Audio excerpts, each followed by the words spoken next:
Saludos amigas, amigos, ustedes sintonizan Acento TV y este es su espacio de entrevistas y comentarios a partir de ahora.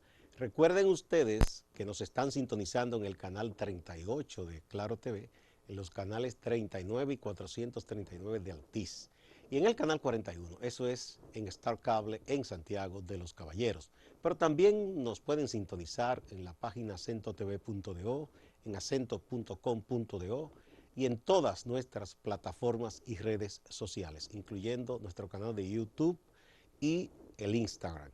Hoy contamos con la presencia del profesor Freddy Ángel Castro, un reconocido académico, abogado, politólogo y uno de los más reputados analistas del acontecer político.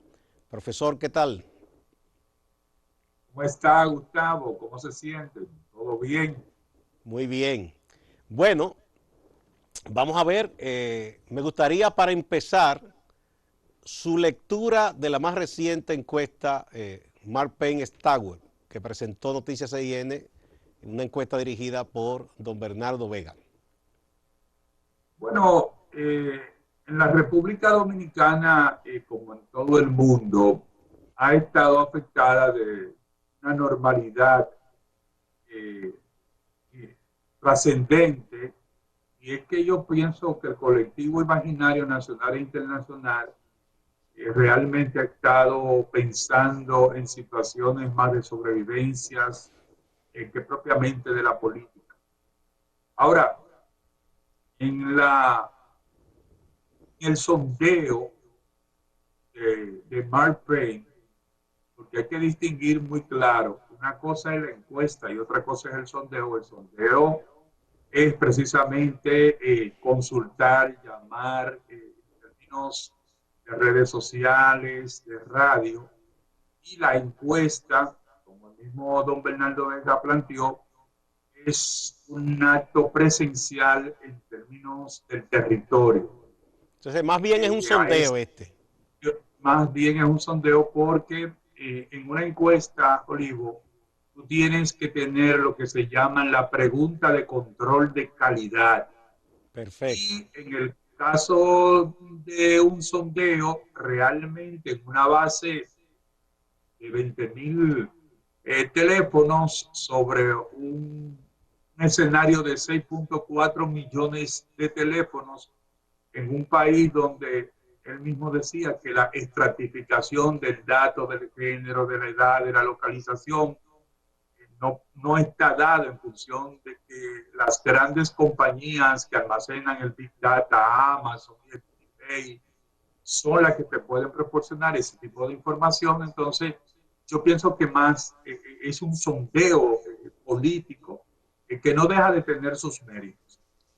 Ahora, en el caso, adentrándonos al caso específico de esta actividad, y yo pienso que al analizarla concretamente, y yo no encuentro ratones de indicadores políticos que permitan establecer que Luis Abinader, por ejemplo, haya bajado en las preferencias electorales. Para mí, si usted toma el comportamiento de esos indicadores del 15 de marzo hasta ahora, usted lo que tiene es un PRM que ganó unas elecciones municipales, usted tiene un PRD que se ha ido debilitando en el marco de la pandemia, cuya situación es cada vez más difícil, y usted tiene también a un PRM que desde el punto de vista de la conducción táctica y estratégica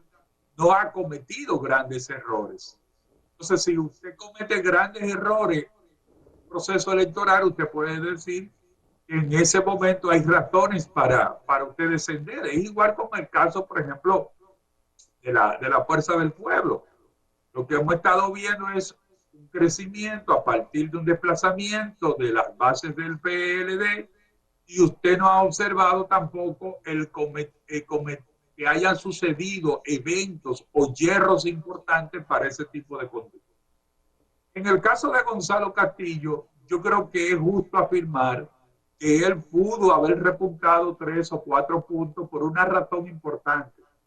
y es que en la República Dominicana el COVID-19 ha roto el espejismo en términos a la relación de nuestras políticas sociales, nuestras exitosas políticas sociales que habían sacado prácticamente a medio país de la pobreza, y eso es lo que nosotros hemos estado viendo, que hay muchas carencias materiales en el pueblo dominicano y que este asistencialismo, que es un asistencialismo donde el Estado, en el caso del presidente Medina, lo ha dejado específicamente para que él juegue este rol, suplantando áreas importantes del Estado, como la parte de política exterior, el no socorro internacional.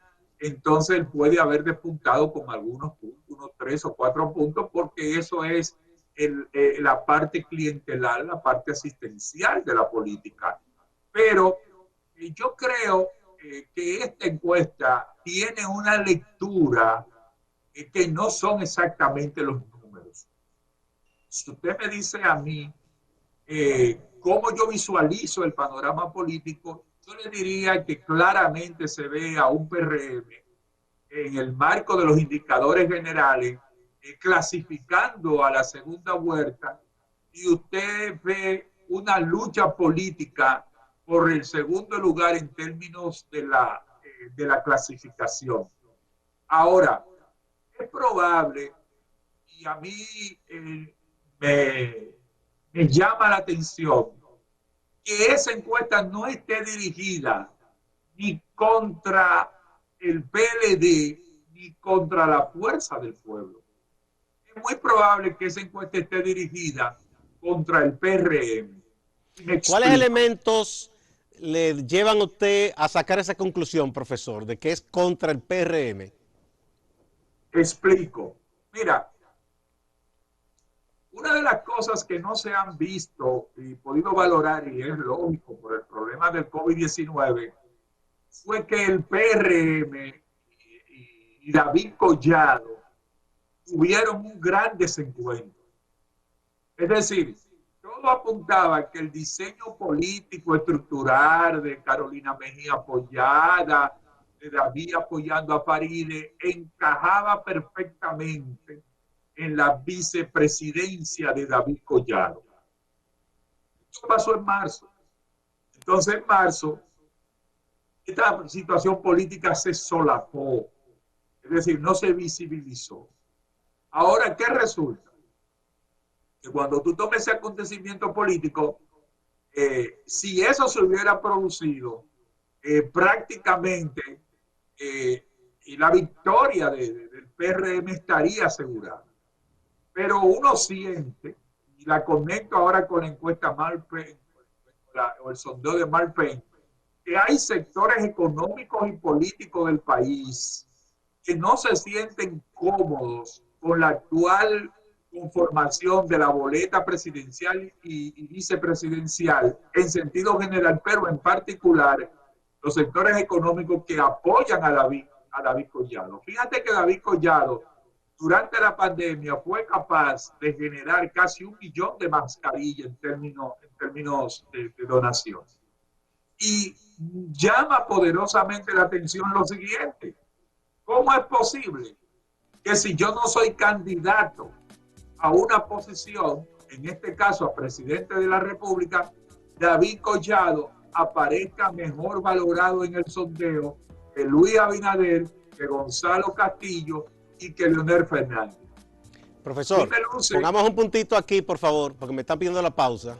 Volvemos de inmediato para continuar con ese importante análisis.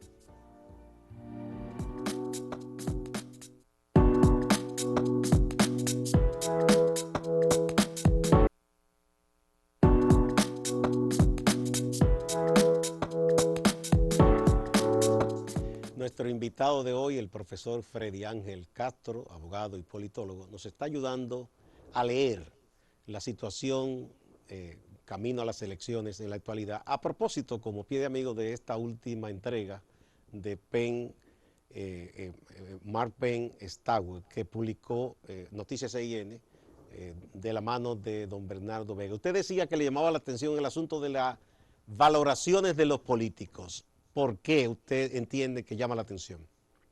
llama la atención porque si los líderes políticos están situados en un marco de preferencia de un 39, 38, 30, 40%, entonces, ¿cómo es posible que una persona que no está aspirando a ninguna posición en el sondeo de Mark Penn, ese sondeo entonces da como resultado que es el mayor valorado, que es el que tiene la preferencia y las simpatías del pueblo dominicano? Entonces a mí me luce que esto puede estar diseñado en términos de una estrategia que dé la siguiente lectura.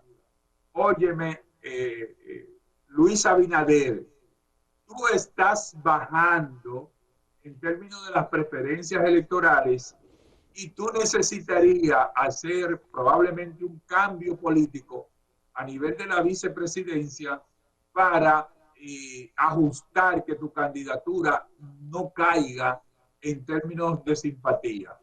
Porque si no fuese esa uno, por ejemplo, de la descodificación que uno pudiera hacer sobre Mark Penn, entonces bastaría con un acto amplio, bien divulgado, bien montado, donde David Collado le levante la mano a Luis Abinader.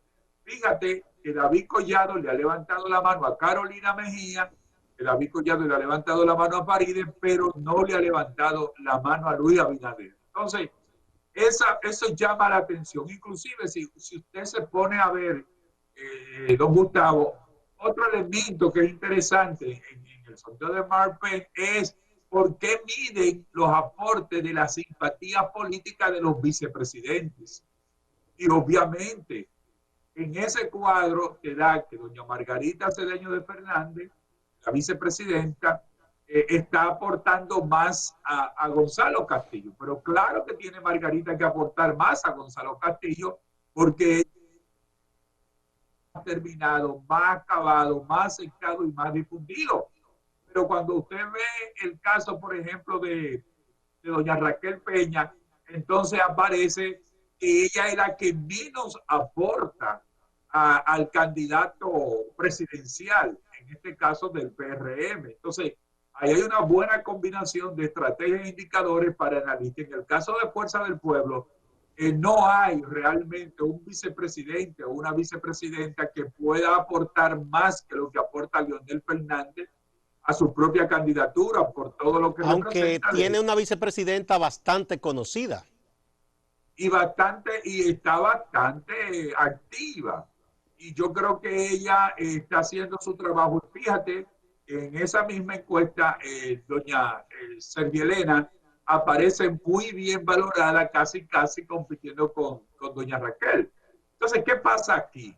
En este ámbito, usted tiene que ver que realmente las figuras que están supuestas en el marco de este sondeo a ser presidente no están valoradas en cuarto, quinto lugar y algunas ni aparecen. Entonces, ahí esa lectura deja sus dudas en términos Sí. del sondeo electoral. Profesor, eh, pese a que el expresidente Fernández, líder de Fuerza del Pueblo, ahora esta encuesta dice que ha bajado y lo coloca con 10%, pero de todas maneras, si fuese así, si fuéramos a tomar como válido y cierto esto, él tiene en sus manos un gran poder, porque lo que proyecta ese sondeo es un escenario de segunda vuelta. Y sin ese 10% y sin ese apoyo de Leonel Fernández y sus seguidores, no ganaría quien vaya a competir en segunda vuelta, o se le Bueno, haría más difícil. en caso de que el sondeo se confirme, esa es una aseveración válida. Leonel Fernández tendría la oportunidad de pactar en segunda vuelta con el candidato que hasta ahora se ve preferiblemente mayoritario, que es el PRM, para otorgar una victoria política. Pero yo te digo, Olivo, que la sociedad dominicana está como un paciente en cuidados intensivos con una anestesia general y que cuando salga de ese cuidado intensivo, que significa la pérdida de los incentivos que se están generando por el programa PASE, por diferentes programas, va a despertar a una realidad económica que va a colocarlo de cara a una reflexión política importante. Por ejemplo, el hecho ya de que la gente tiene que comenzar a pagar los servicios de telefonía, los servicios eléctricos que se dispararon 100%, todo esto va bancarios. a los préstamos, las tarjetas de créditos, que la gente se endeudó, porque aquí ha habido una mala orientación en términos nacionales. Mira, en un país donde más del 50% es economía informal, a esa gente tú no le puedes decir quédate en tu casa, tú tienes que decirle no, vaya y haga su actividad que sea estrictamente necesaria, haga un distanciamiento físico. Eso fue otro error, de que distanciamiento social, no hay distanciamiento social, porque Es interpersonal. es interpersonal, haga un distanciamiento físico, lávese la cara, use las mascarillas, use lo que él, use los guantes, y a partir de ahí tome las provisiones del lugar. Entonces, en este escenario que nosotros tenemos, esas políticas sociales de asistencialismo tienen un efecto de una burbuja que va a desaparecer en el marco de una realidad que se va a proyectar en los próximos 2 meses. Y entonces, en esas circunstancias, ¿usted piensa que podría, vamos a decir, generarse una especie de reflexión colectiva que haga que mucha gente cambie su potencial preferencia electoral? Yo pienso que la gente va a comenzar, ya una vez salido del estrés, del miedo, de la tensión, de la incertidumbre colectiva que ha generado el COVID-19, porque esta es una pandemia, no solamente una pandemia global, sino que la estamos siguiendo puntual, y aprovecho para felicitar a Acento, que todos los días nos actualiza con las cifras globales e internacionales, podemos a un clic actualizarnos. La gente va a comenzar a entrar en su nueva realidad, y su nueva normalidad implica su nueva realidad económica. Los economistas están planteando que más de 500,000 de empleos se van a perder, que más de 20, que alrededor de 20,000 pymes están afectadas, y una gran cantidad, miles de ellas, no podrán reencauzarse en el trabajo. Entonces, profesor, esta realidad sanitaria, tenemos que ir a la otra pausa. Cuando retornemos, adelante, para que por favor me hable de los efectos de esa situación económica sobre la política y específicamente sobre el proceso electoral. Vamos a la pausa.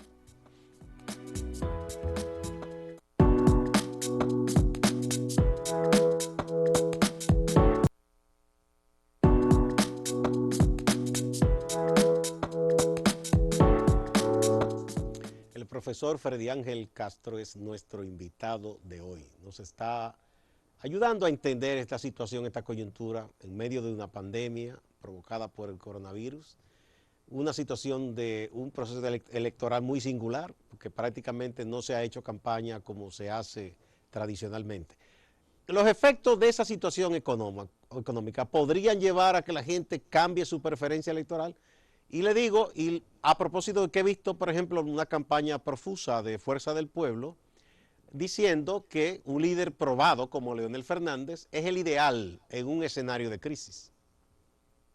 bueno, si nosotros tomamos los datos más reputados de los organismos internacionales como la CEPAL y el FMI, el FMI dice que nosotros vamos a descrecer hasta un menos 0.8%. Significa que ya el Banco Central ahora mismo reportó que tuvimos crecimiento de tasa cero en el primer trimestre, y lo que nosotros visualizamos, según los informes internacionales, es que vamos a decrecer a menos un 3%. Si usted quiere tomar datos significativos de la situación de la crisis, apunte que ya el dólar se está transando en los mercados informales al 60 por 1, y que estamos generando dos factores que son muy delicados en la economía. Primero, se está comenzando a generar una inflación que en los últimos 7 u 8 años nunca habíamos prácticamente pasado tal vez de una inflación de 7 o 8%, y los productos de primera necesidad y los productos importados están cambiando. Yo tuve la oportunidad de estar en una tienda viendo algo para las madres y vi cómo delante de mis ojos estaban ahí mismo cambiando los precios y aumentando los precios en una tienda de electrodomésticos. ¿Esto qué te quiere decir? Que ahí hay un impacto sobre inflación que habría que ver si la proyección del sector industrial dominicano que le dijo al sector minorista de la República Dominicana que las transacciones en los próximos 30 días iban a ser al 65 por 1, se van a dar. Entonces, esto puede impactar en la política. Puede impactar en la política porque cuando usted tenga el efecto de que, por ejemplo, 300,000 dominicanos están cesantes en el sector turístico y estos dominicanos no encuentren de dónde abastecerse, entonces esto puede comenzar a generar una reflexión sumamente importante. Pero no solamente, don Gustavo, para los sectores populares, habría que pensar ciertamente lo que están pensando los sectores económicos nacionales. Los grandes agentes económicos. Los grandes agentes económicos. Esos grandes agentes económicos pudieran estar valorando, bueno, vamos a 4 años de incertidumbre, vamos a 4 años de economía inestable a nivel mundial. Debemos hacer un cambio de gobierno en relación a colocar a una persona sin experiencia de Estado, o debemos hacer un cambio de gobierno en relación a una persona con experiencia de Estado. Es un planteamiento de los sectores económicos y políticos del país, y yo analizando los temas que se han dado desde el año pasado, desde el 6, el 20 de octubre hasta acá, yo digo que este proceso electoral, como usted ha dicho, es un proceso electoral que se caracteriza por la complejidad, por la imprevisibilidad y por los factores que se han desarrollado alrededor de la nueva normalidad. Nosotros hemos suspendido 2 procesos electorales mandatorios de la Constitución en base al consenso político, y aquí no estamos en una situación de ingobernabilidad. En cualquier hay países que, por ejemplo, si esto pasa en Bolivia o en otros países, esto pudiera haber generado una crisis política, una crisis social. En el caso dominicano, hemos transitado en esa situación de anormalidad constitucional, el estado de emergencia, y hemos transitado también dentro del marco de una crisis política. ¿Qué pensarán los agentes económicos? Pensarán que podemos manejar el país en términos de proyección de 4, 5, 6 meses con una prima de un 80 por 1, un 85, y el año que viene hasta de un 100 por 1, si no podemos reactivar el sector estratégico de generación de divisas como es el turismo, porque el sector de la remesa queda diezmado por la pérdida del empleo, de 40 millones de empleos en Estados Unidos. Eso es importante, nosotros reflexionar sobre eso. Entonces, de las 3 figuras punteras, tenemos que hablar necesariamente de Luis Abinader, Gonzalo Castillo y Leonel Fernández. ¿Cuál usted piensa en la subjetividad del gran agente económico y en otros sectores de la sociedad, que sería la figura que transmitiría una certeza, una confianza para administrar un país en una situación como la que usted describe? Yo pienso que ellos tienen 2 fichas sobre el tablero, Luis Abinader y Leonel Fernández. ¿Y usted descarta a Gonzalo de plano? Sí, en ese marco de análisis, sí, por un problema político. ¿Cuál es? La imposibilidad que hasta ahora él ha mostrado de hacer propuestas en términos electorales que permitan un convencimiento de la opinión pública nacional. Es decir, hasta ahora Gonzalo Castillo no nos ha posibilitado ver en el marco de una entrevista como esta, de un análisis, de un discurso, de un panel, su pensamiento económico.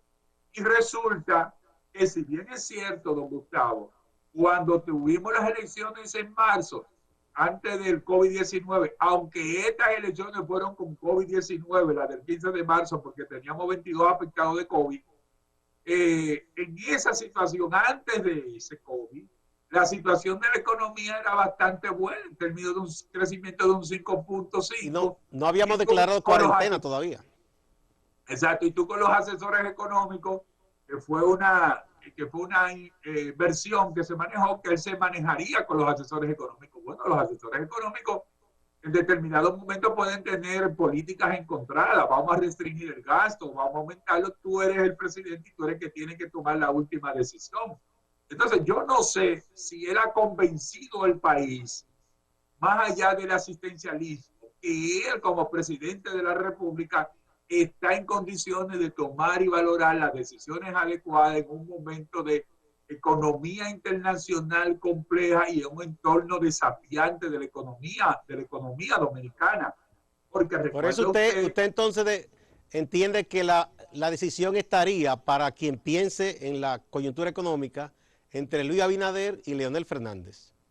sí, yo creo que esa sería la decisión a tomar. Porque primero, Luis Abinader viene de un área económica de gerencia, está bien formado, tiene cuadros económicos importantes que lo han captado, sobre todo en los últimos 4 o 6 meses, puede llevarse de una buena asesoría económica y en el caso del presidente Leonel Fernández, él tiene sus cuadros económicos con los cuales gobernó en los últimos periodos. La mayoría de esos cuadros económicos importantes están con Leonel Fernández. Entonces, esto tendría que evaluarse por los agentes económicos y por los sectores económicos.